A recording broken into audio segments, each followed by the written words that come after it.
কোরবানির ঈদের পর আবারও আলোচনায় এসেছে দেশের চামড়া শিল্প। ঈদের আগেই কোরবানির পশুর চামড়ার দাম নির্ধারণ সহ সরকারের পক্ষ থেকে চামড়া সংরক্ষণের জন্য দেশের মাদ্রাসাগুলোতে ফ্রিতে লবণ সরবরাহ করা হয়। এছাড়াও পশুর চামড়ার সঠিক ব্যবস্থাপনার জন্য সরকারের পক্ষ থেকে নানা উদ্যোগ নেওয়া হয়েছিল, তবে সেগুলো কোনো কাজে আসেনি বলে মন্তব্য করেছেন ট্যানারির সংশ্লিষ্টরা, যে কারণে এবারও কোরবানির পশুর চামড়া নিয়ে চরম বিপাকে ব্যবসায়ীরা। সোমবার খবর নিয়ে জানা যায়, সরকার নির্ধারিত দামের চেয়েও কমে বিক্রি হচ্ছে গরু ও ছাগলের চামড়া। রাজধানী সহ বিভাগীয় অনেক শহরের সড়কে চামড়া পড়ে থাকলেও ক্রেতাদের দেখা মিলছে না। কোরবানি দাতারা মসজিদ মাদ্রাসায় যে চামড়া দান করছেন সেগুলো পানির দরেই বিক্রি করছেন তারা। গরুর চামড়া ঢাকায় গড়ে 750 থেকে 800 টাকা দরে বিক্রি হয়েছে, তবে সরকার ঢাকায় লবণযুক্ত চামড়া সর্বনিম্ন 1350 টাকা ও ঢাকার বাইরে 1150 টাকা নির্ধারণ করেছিল। গত বছরের মতো এবারও ছাগলের চামড়ার চাহিদা নেই বললেই চলে।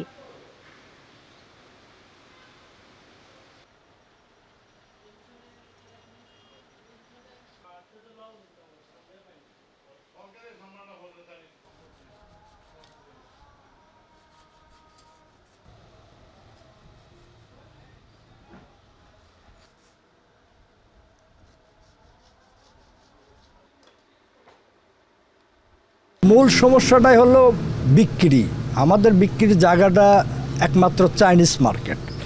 আর চাইনিজ মার্কেট আমাদের অনেক সময় অনেক কাস্টমার বায়ার যারাই আসে হয়তো বা অর্ডার দেওয়ার পরে দিয়ে একটা মাল আমরা রেডি করার পরে দিয়ে দেখা যায় কি হয়তো কোনো কারণবশত পছন্দ হলো না, তখন তারা রেখা চলে যায়। তারা রেখা চলে গেলে দেখা যায় কি এই মালটা তখন আর আমরা বেচতে পারি না, তখন আমাদের লস করেই বেচতে হয়। আর তখন ওই লসগুলো আসে ভয়াবহ লস, অনেক বড় বড় লস হয়ে যায়।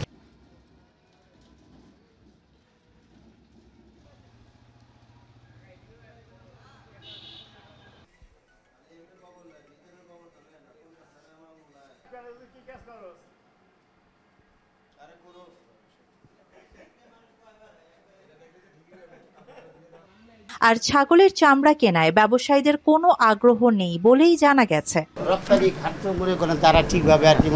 সাভারের চামড়া শিল্প নগরীর চামড়া ব্যবসায়ীদের সঙ্গে কথা হলে তারা বাংলা এডিশনকে বলেন, চীন ছাড়া চামড়া রপ্তানির বাজার না থাকায় তারা কাঙ্ক্ষিত বাজার দাম দেয় না, যে কারণে ট্যানারি মালিকরা ক্ষতিগ্রস্ত হয়েছে। সেই ক্ষতির প্রভাবে বাংলাদেশের চামড়া ব্যবসা প্রায় ধ্বংসের পথে। শেষ হয়ে গেছে, তারা পুঁজি হারাইছে। তাদের সাথে সাথে আমাকে ঠিকভাবে পেমেন্ট দিচ্ছে না, ঠিকভাবে আমাদের লেনদেন করছে না করার কারণে এই যে কোরবানি গেল অর্ধেক পেমেন্টও তারা দেয় নাই। আমরা সারা বছর গত কোরবানিতে মাল দিচ্ছে যে এখনো অর্ধেক দেয় নাই। 8 টাকার যে কি ভবিষ্যৎ একমাত্র আল্লাহ জানে। তাকে ইচ্ছা লইলে দিব, না দিলে তো আর কিচ্ছু করার নাই। এই হিসাবে আমরা ব্যবসায়ীভাবে খুব ক্ষতিগ্রস্ত। মাত্র 30% টাকায় জমির মালিক হয়ে নতুন বাংলাদেশের গড়ে তোলার স্বপ্ন দেখা বাংলা বসতি। সরকারের পক্ষ থেকে চামড়া সংরক্ষণের জন্য মাদ্রাসাগুলোতে লবণ দিয়েছেন এবং পশুর চামড়ার দাম নির্ধারণ করেছেন উল্লেখ করে এই ব্যবসায়ী বাংলা এডিশনকে জানায়, সরকার চীনের পাশাপাশি ইউরোপের বাজারে চামড়া রপ্তানির দিকে নজর দিলে সম্ভাবনাময় এই খাত আবার মাথা তুলে দাঁড়াবে। লবণ দিয়েছে, মাদ্রাসা লবণ হুজুরা বেশি খাইয়া লাইছে।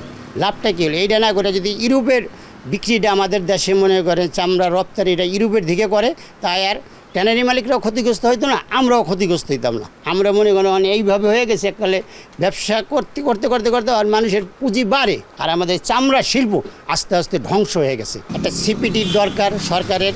এটা বিদেশে এই মালটা নেওয়ার জন্য মনে করে ইউরোপের যেই ভায়ার এই চামড়াটা কেনার জন্য যে মানসম্মত ট্যানারিটার যে পরিবেশটা, ওই পরিবেশ ছাড়পত্র যদি সরকার দিয়ে দেয়, এটা ইউরোপের ভায়ার আসবে।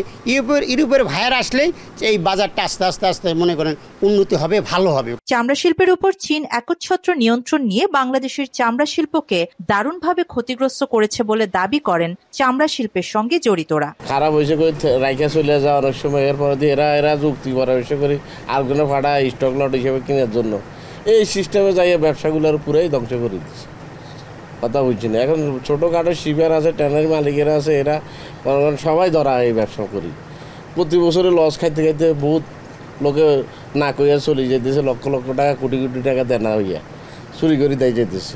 চামড়ার বাজার বহুমুখীকরণ করার কথা জানিয়ে বাংলা এডিশনকে ট্যানারি সংশ্লিষ্টরা বলেন, বাংলাদেশ চামড়া শিল্প নগরীর পরিবেশগত উন্নয়ন ঘটিয়ে ইউরোপ আমেরিকার মতো দেশের ব্যবসায়ীদের সঙ্গে বাংলাদেশের ব্যবসায় সুযোগ তৈরি করে দিলে দেশের বাজারে চামড়ার দাম বাড়বে। মার্কেটগুলো যদি করতে পারি, যেমন আমাদের এই সিটিবি সমস্যা, আমাদের এই সার্টিফিকেটগুলো নাই, এগুলো যদি আমাদের থাকে তাহলে ইউরোপ মার্কেটগুলো হলে আমাদের জন্য আসলে উপকারিত হবে, তখন এই ব্যবসা আবার ঘোরার দাঁড়ায়। সাভারের হেমায়তপুরের 200 একর জমিতে গড়ে ওঠা চামড়া শিল্প নগরীর কেন্দ্রীয় বর্জ্য পরিশোধনাগার পুরোপুরি কার্যকর না হওয়ায় পাশের ধলেশ্বরী নদী দূষণের শিকার হচ্ছে। বর্জ্য পরিশোধনাগারের উন্নয়ন সহ ইউরোপের সঙ্গে ব্যবসার উপযোগী পরিবেশ তৈরি হলে চামড়া শিল্প আলোর মুখ দেখবে বলে বাংলা এডিশনকে জানান হরিণধরা কাঁচা চামড়া আড়ত মালিক সমিতির সভাপতি হাজী মোহাম্মদ আব্দুল আজিজ। যদি এই সিটিবি প্ল্যান না হয় তাহলে এখানে পরিবেশের কোনো উন্নতি হবে না। পরিবেশের উন্নতি হলেই আমাদের ইউরোপিয়ান কান্ট্রির বাইরে আসবে এবং চামড়ার দাম তখন আমরা চামড়া বিশ্বের দরবারে আমরা গুণগতভাবে এখানকার চামড়া কিন্তু অনেক ভালো, সেই হেতু আমরা এখান থেকে অনেক এই বৈদেশিক মুদ্রা বাংলাদেশ সরকার পাবে। সোমবার সাভারের হেমায়তপুরে অবস্থিত এই চামড়া শিল্প নগরীতে গিয়ে চামড়ার বিভিন্ন ট্যানারি পরিদর্শন করেন শিল্প উপদেষ্টা আদিলুর রহমান খান। সে সময় তিনি চামড়া সংরক্ষণ সহ স্থানীয় মাদ্রাসাগুলোতে চামড়া রক্ষণাবেক্ষণও পরিদর্শন করেন। আরিবা জাহান, বাংলা এডিশন।